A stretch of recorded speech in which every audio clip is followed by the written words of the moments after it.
42. Fátima bint Muhammad, que Dios esté complacido con ella. Fátima fue la quinta de los hijos de Muhammad, Dios le bendiga y guarde, y Jadilla.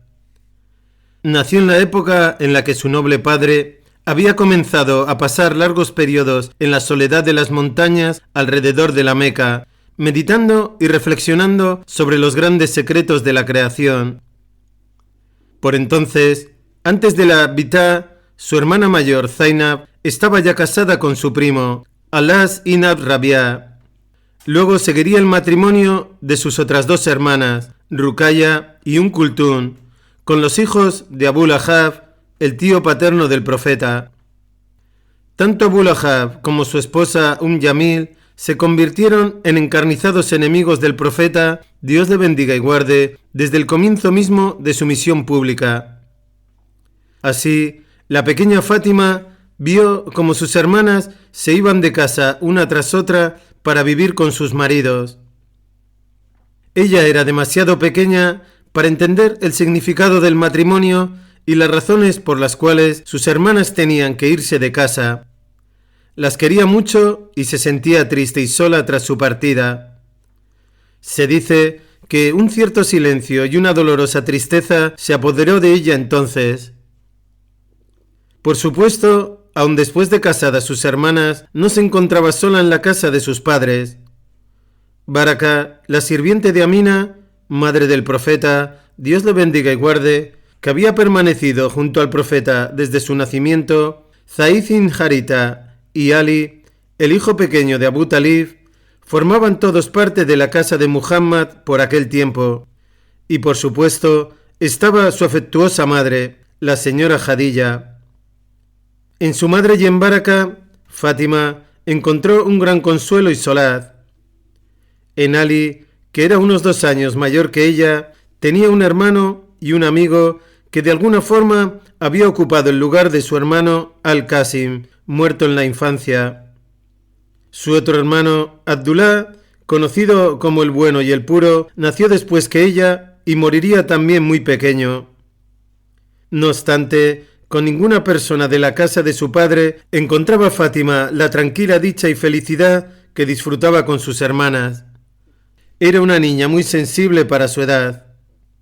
Cuando tenía 5 años, oyó decir que su padre se había convertido en Rasulullah, el enviado de Dios, Dios le bendiga y guarde.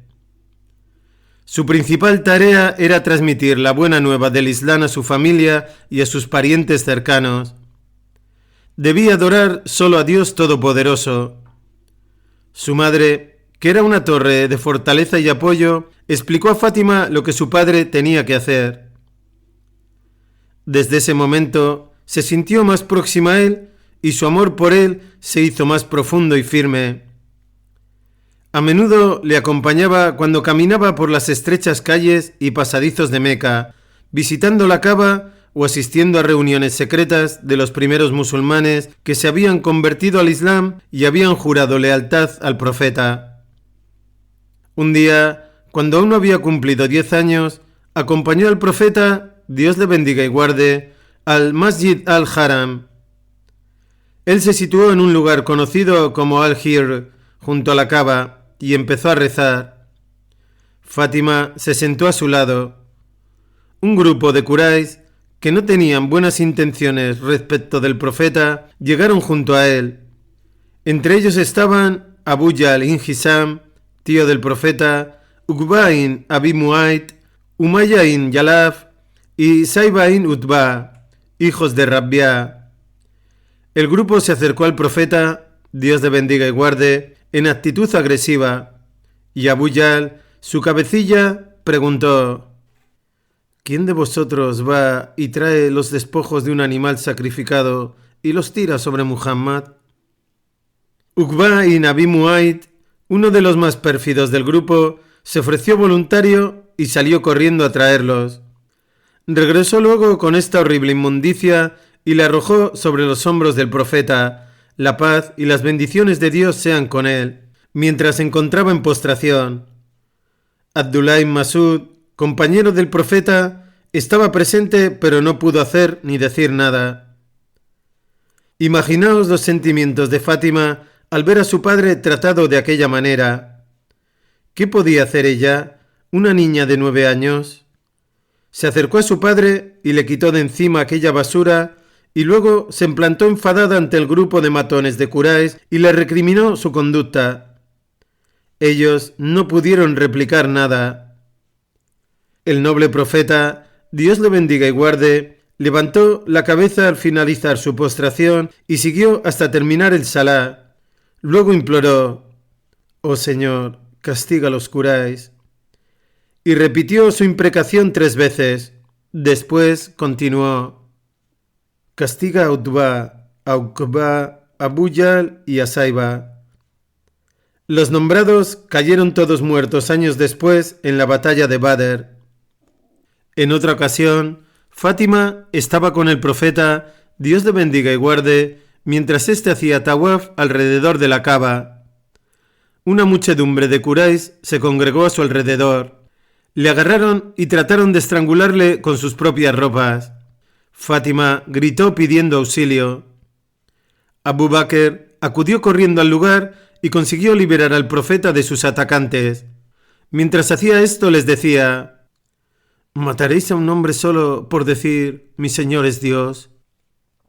Sin ceder ante esas palabras, la turba se volvió contra Abu Bakr y empezaron a golpearle hasta que empezó a sangrar por la cara y la cabeza. Tales escenas de oposición violenta y hostigamiento contra su padre y los primeros musulmanes fueron presenciadas por la pequeña Fátima. Pero ella no se quedó de brazos cruzados, sino que se unió a la lucha en defensa de su padre y de su noble misión. Era una adolescente y en lugar de los juegos, el desenfado y la vitalidad a la que los niños de su edad están acostumbrados normalmente, Fátima tuvo que presenciar y participar en estas duras experiencias. Por supuesto, no era la única. Toda la familia del profeta sufría el acoso de los violentos e insensibles Quraysh. Sus hermanas Ruqayya y Kulthum sufrieron también.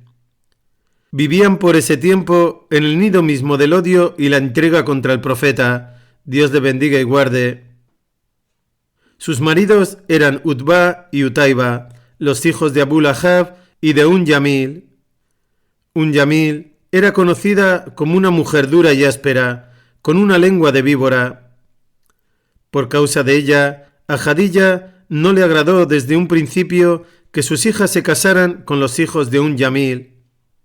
Debió de ser muy difícil para Ruqayya y Kulthum vivir en la casa de esos enemigos empedernidos de su padre que no solo apoyaban la campaña contra él, sino que la dirigían.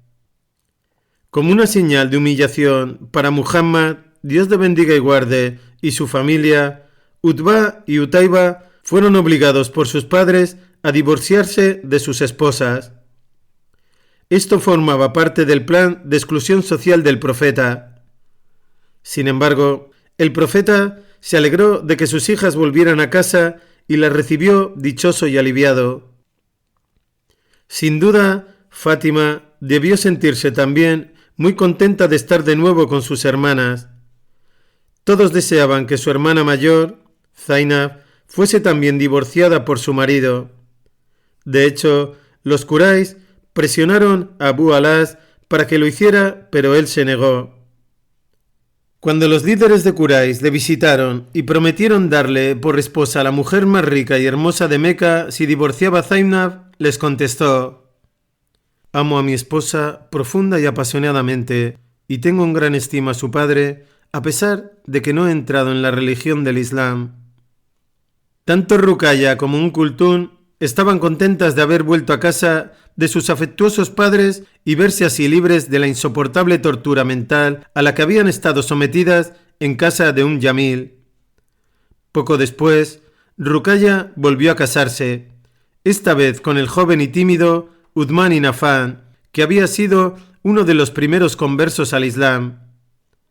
Ambos partieron para Abisinia con el primer grupo de muhajirún que buscaron refugio en esa tierra, y allí permanecieron varios años. Fátima no volvería a ver a su hermana hasta después de la muerte de su madre. La persecución del profeta, Dios le bendiga y guarde, su familia y sus seguidores, continuó y se hizo aún más violenta después de la emigración de los primeros musulmanes a Abisinia. Hacia el año 7 de su misión, el profeta y su familia se vieron obligados a abandonar sus hogares y a refugiarse en un pequeño valle agreste rodeado de colinas por todos los lados y al que solo podía accederse desde Meca por un estrecho desfiladero. Muhammad, Dios le bendiga y guarde, y los clanes de Banu Hashim y Al-Mutalib fueron desterrados a este valle árido con unas limitadas reservas de alimentos. Fátima era uno de los miembros más jóvenes de los clanes. Contaba solo 12 años de edad y tuvo que padecer meses de sufrimiento y penalidades. El llanto de los niños y mujeres hambrientos en aquel valle podía oírse desde Meca. Los Quraysh no permitían que se llevase comida ni se tuviera contacto con los musulmanes, cuyas penalidades solo se veían aliviadas un poco durante la temporada de la peregrinación. Este boicot duró 3 años. Cuando finalmente fue levantado, el profeta, Dios le bendiga y guarde, tuvo que enfrentarse a otras penalidades y dificultades. Jadilla, su amante y fiel esposa, murió poco después. Con su muerte, el profeta y su familia perdieron una de las mayores fuentes de ayuda y firmeza que les había sustentado durante el periodo de mayor dificultad. El año en que murió la noble Jadilla y después Abu Talib se denominó el año de la tristeza. Fátima, que era ya una jovencita, se sintió profundamente apenada por la muerte de su madre. Lloró amargamente y durante un tiempo estuvo tan afectada por el dolor que su salud empezó a resentirse. Se temió que fuera a morir de pesar. Aunque su hermana mayor, Kulthum, seguía viviendo en la misma casa, Fátima comprendió que su responsabilidad era mayor tras el fallecimiento de su madre. Sentía que ahora debía prestar aún más apoyo a su padre, Dios le bendiga y guarde. Con gran afecto y ternura se dedicó a atender a sus necesidades. Tan preocupada estaba por su bienestar que la llamaban Abija, la madre de su padre. Asimismo, era fuente de solaz y confort durante los periodos de dificultad y de crisis. A menudo las pruebas eran demasiado duras para ella. En una ocasión, una turba insolente arrojó polvo y tierra sobre la cabeza de su padre, Dios le bendiga y guarde. Cuando éste llegó a casa, Fátima lloró mucho mientras limpiaba el polvo de la cabeza de su padre. «No llores, hija mía», le dijo él, «pues Dios protegerá a tu padre». El profeta, Dios le bendiga y guarde, sentía un amor especial hacia Fátima. Una vez dijo: «Quien complazca a Fátima, complace con ello a Dios, y quien la haga enfadar, ciertamente hace que Dios se enoje. Fátima es parte de mí. Lo que le complace a ella, me complace a mí, y lo que le enfada, me enfada a mí». También dijo: «Las mejores mujeres de toda la humanidad son 4. La Virgen María, Asilla, la esposa de Faraón, Jadilla, la madre de los creyentes, y Fátima, la hija de Muhammad». Fátima alcanzó así el lugar especial de estima y amor en el corazón del profeta, Dios le bendiga y guarde, que había sido ocupado por su esposa Jadilla. Fátima, Dios esté complacido de ella, recibió el sobrenombre de As-Zahra, que significa la esplendorosa. Esto se debió a su rostro radiante del que parecía emanar la luz. Se dice que cuando se disponía a hacer la oración, el mihrab reflejaba la luz de su rostro. También era conocida por el sobrenombre de Al-Batul, por su ascetismo.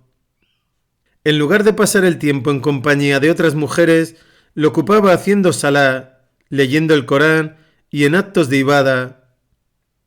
Fátima se parecía mucho a su padre, el enviado de Dios, Dios le bendiga y guarde. Aisha, la esposa del profeta, dijo de ella: «No he conocido a nadie en la creación de Dios que se pareciese más al enviado de Dios en su manera de hablar, en su conversación y en la forma de sentarse que ella. Cuando el profeta, Dios le bendiga y guarde, la veía acercarse, le daba la bienvenida, se levantaba y la besaba. La tomaba de la mano y la hacía sentarse en el lugar donde él había estado sentado. Ella hacía otro tanto cuando el profeta la visitaba, se levantaba y le daba la bienvenida con alegría y le besaba. Los finos modales de Fátima y su agradable conversación formaban parte de su encantadora y amable personalidad. Era especialmente amable con los pobres e indigentes y a menudo daba toda la comida que tenía a los necesitados, aunque ella tuviera que pasar hambre. No tenía deseo por los adornos de este mundo, ni por los lujos y las comodidades de la vida. Vivía con sencillez, aunque a veces, como veremos, las circunstancias le resultasen demasiado duras y penosas. De su padre heredó una elocuencia persuasiva que estaba enraizada en la sabiduría. Cuando hablaba, la gente a menudo rompía a llorar. Tenía la habilidad y la sinceridad que son capaces de conmover, de arrancar lágrimas a la gente y de llenar sus corazones con alabanzas y gratitud a Dios por su misericordia y sus inestimables favores. Fátima emigró a Medina pocas semanas después de que lo hiciera el profeta, Dios le bendiga y guarde. Viajó con Zaid bin Harita, que había sido enviado a Meca por el profeta para que trajese al resto de su familia. El grupo incluía a Fátima, Kulthum, Sauda, esposa del profeta, la esposa de Zaid, Baraka y su hijo Usama. En este grupo viajaba también Abdullah, el hijo de Abu Bakr, que acompañaba a su madre y a sus hermanas, Aisha y Asma. En Medina, Fátima vivió con su padre en la sencilla vivienda que éste había construido junto a la mezquita. En el segundo año de la Hégira, recibió proposiciones de matrimonio a través de su padre, 2 de las cuales fueron rechazadas. Luego Ali, el hijo de Abu Talib, cobró ánimos y se dirigió al profeta para pedir su mano en matrimonio. Delante del profeta, Dios le bendiga y guarde, sin embargo, Ali se mostraba intimidado y se le trababa la lengua. Se quedó mirando al suelo, incapaz de pronunciar palabra. El profeta le preguntó entonces: ¿Para qué has venido? ¿Necesitas algo? Ali seguía sin poder hablar y entonces el profeta sugirió: ¿Quizás has venido a proponer matrimonio a Fátima? Así es, respondió Ali. Ante esto, según un relato, el profeta dijo sencillamente: Marhaban wa ahlan, bienvenido a la familia. Lo que fue tomado por Ali y un grupo de Ansar que le esperaba fuera como expresión de la aprobación del profeta, Dios le bendiga y guarde. Otro relato indica que el profeta dio su aprobación y luego le preguntó a Ali si tenía algo que dar como mahr. Ali dijo que no tenía. El profeta le recordó que poseía un escudo que podía vender. Ali vendió el escudo a Uthman en 400 dirhams y cuando se apresuraba a entregarle esa cantidad al profeta como mahr, Uthman le alcanzó y le dijo: «Te devuelvo tu escudo como regalo de tu boda con Fátima». Fátima y Ali se casaron a comienzos del segundo año de la Hégira. Ella tendría entonces 19 años y Ali 21. El propio profeta, Dios le bendiga y guarde, ofició la ceremonia de la boda. En la Wálima se ofrecieron a los invitados dátiles, higos y jais, una mezcla de dátiles y mantequilla. Un miembro importante de los Ansar donó un carnero y otros hicieron regalos en cereales. Toda Medina estalló de alegría. Con ocasión de su matrimonio, el profeta regaló a Fátima y a Ali una cama de madera con somier de hojas de palmera entrelazadas, un cobertor de terciopelo, un cojín de piel relleno de fibras de palmera, una piel de oveja, una olla, un odre para agua y un molinillo para moler grano. Fátima dejó la casa de su amado padre por primera vez para comenzar una nueva vida junto a su marido. El profeta, Dios le bendiga y guarde, estaba intranquilo por ella y le envió a Baraca por si necesitaba ayuda. Y sin duda, Baraca fue una fuente de ayuda y solaz para ella. El profeta rezó por ellos. Oh Señor, bendíceles, bendice su casa y bendice a su descendencia. En la humilde vivienda de Ali solo había una piel de oveja como lecho. A la mañana siguiente a la noche de bodas, el profeta, Dios le bendiga y guarde, fue a casa de Ali y llamó a la puerta. Baraca salió y el profeta le dijo: «Oh Unayman, dile a mi hermano que salga». «¿Su hermano? ¿Quiere decir el que se casó con su hija?», preguntó Baraca sorprendida, como diciéndose: «¿Por qué llama el profeta a mi hermano a Ali?». Él estaba refiriéndose a Ali como hermano porque, así como otros musulmanes habían sido hermanados después de la Égira, el profeta, Dios le bendiga y guarde, y Ali también habían sido hechos hermanos. El profeta, Dios le bendiga y guarde, repitió lo que había dicho en voz más alta. Ali salió a recibirle y el profeta hizo un duá, invocando las bendiciones de Dios para él.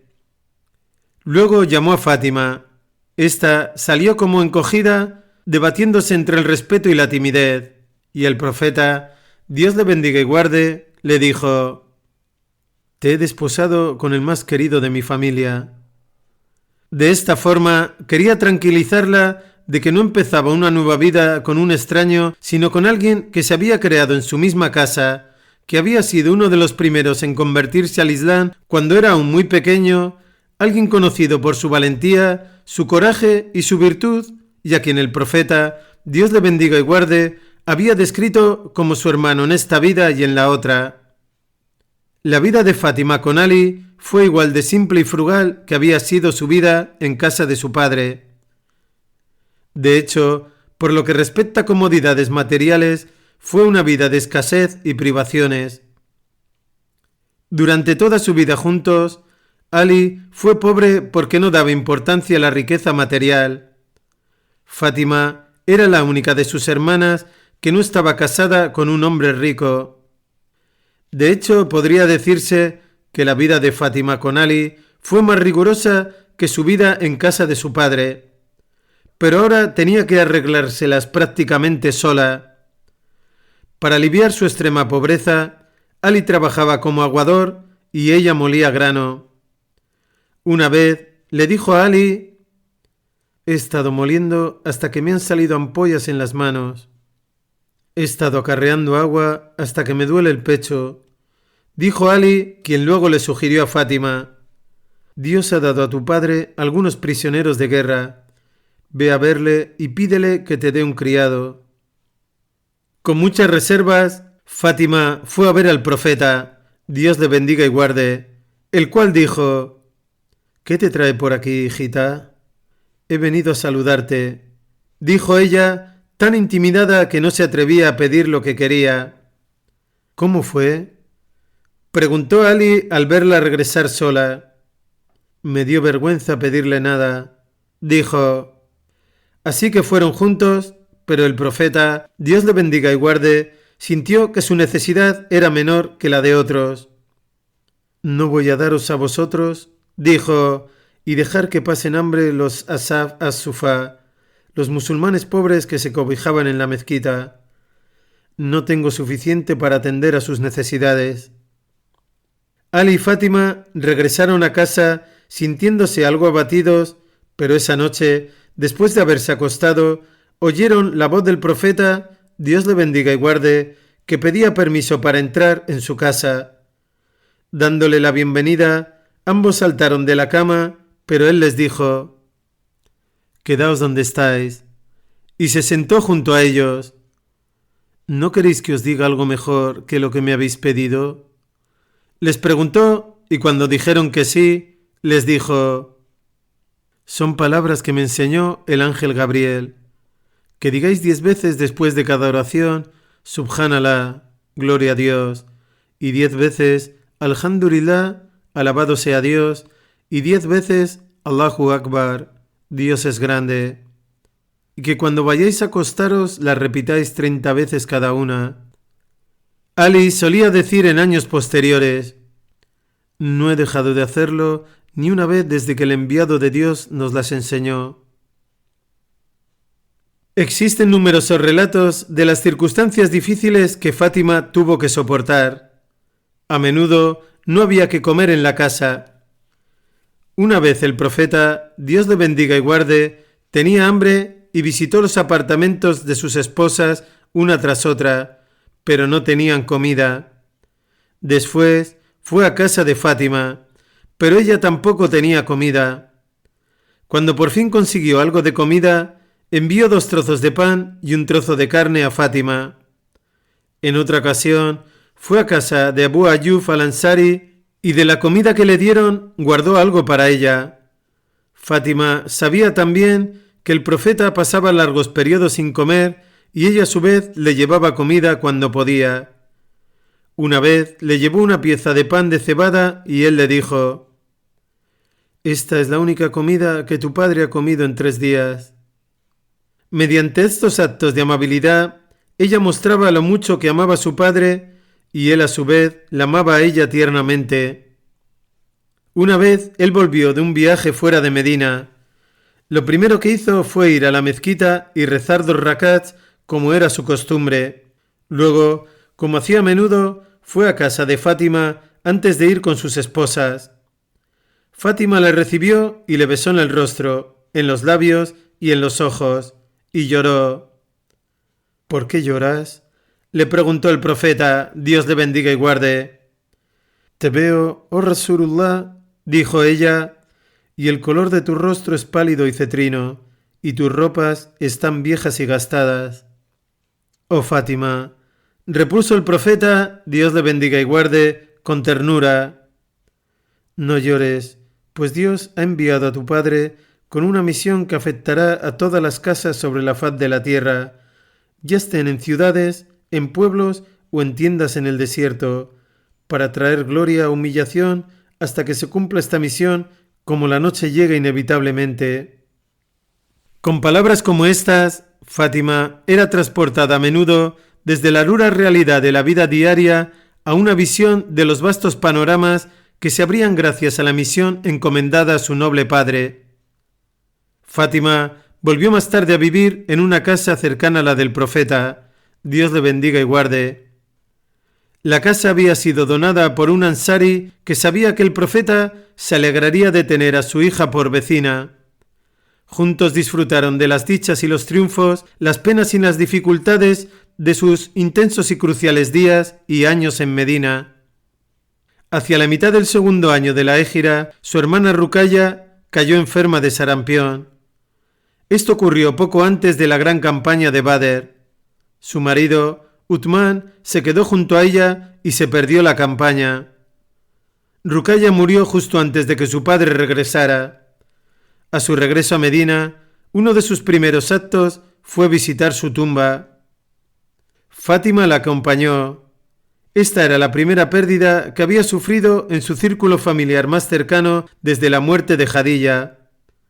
Fátima se sentía devastada por la pérdida de su hermana. Las lágrimas brotaban de sus ojos cuando se sentó junto a su padre al borde de la tumba, y él la consoló y quiso enjuagar sus lágrimas con el borde de su manto. El profeta, Dios le bendiga y guarde, ya había hablado en contra de las lamentaciones por los difuntos, pero esto había creado un malentendido, y cuando regresaba del cementerio se oyó la voz airada de Umar recriminando a las mujeres que lloraban por los mártires de Badr y por Ruqayya. «Umar, deja que lloren», le dijo, y luego añadió: «Lo que sale del corazón y del ojo viene de Dios y de su misericordia, pero lo que procede de la mano y de la lengua, eso viene de Satán». Por la mano quería decir golpearse el pecho y las mejillas, y por la lengua aludía al griterío que producían las mujeres en señal de duelo público.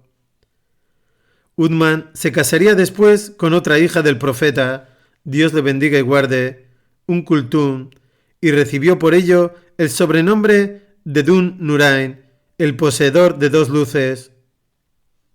A la aflicción sufrida por la familia con la muerte de Ruqayya le siguió la felicidad, cuando la gran dicha de todos los creyentes, Fátima, dio a luz a un niño en Ramadán del tercer año de la Égira.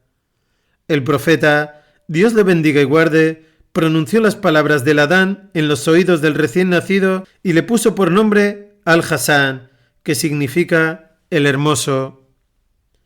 Un año después dio a luz a otro niño al que le pusieron de nombre Al-Husayn, que significa el pequeño Hassan o el pequeño hermoso. Fátima llevaba a menudo a sus dos hijos a ver a su abuelo, a quien le encantaba su compañía. Cuando hubieron crecido, solía llevarlos con él a la mezquita y ellos se subían a sus espaldas mientras rezaba.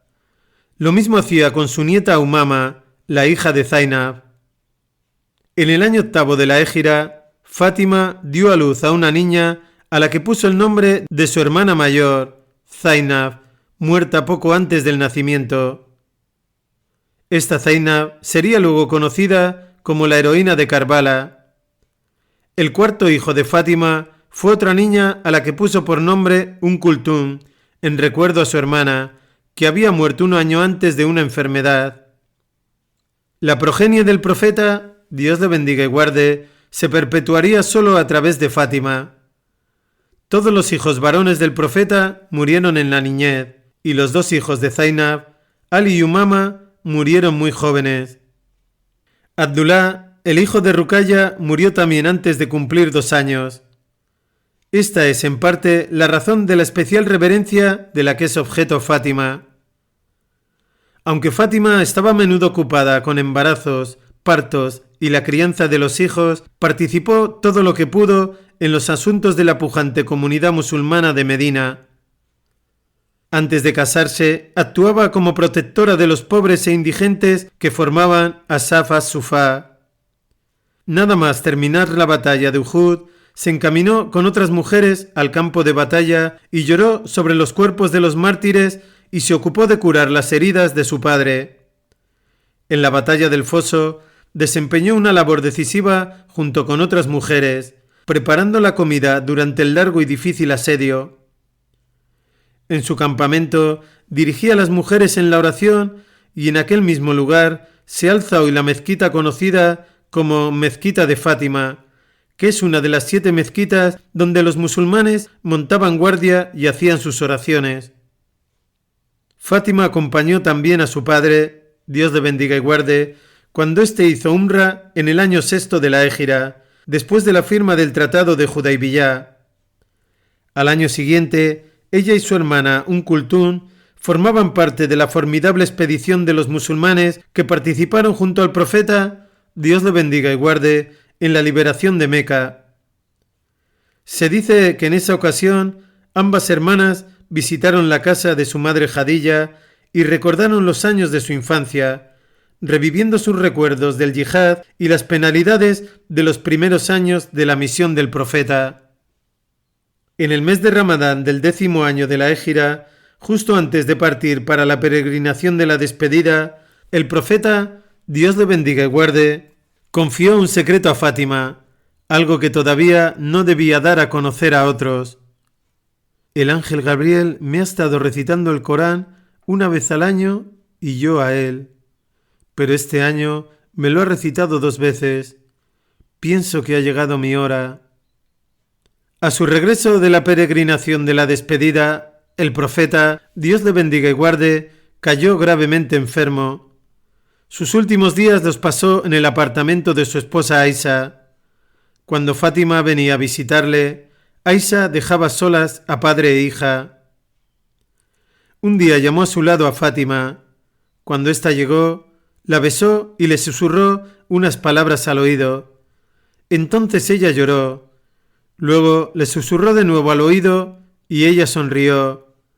Aisha lo vio y preguntó: ¿Es que lloras y ríes al mismo tiempo, Fátima? ¿Qué fue lo que el enviado de Dios, Dios le bendiga y guarde, te dijo? Fátima contestó: primero me dijo que muy pronto se encontraría con su Señor y lloré.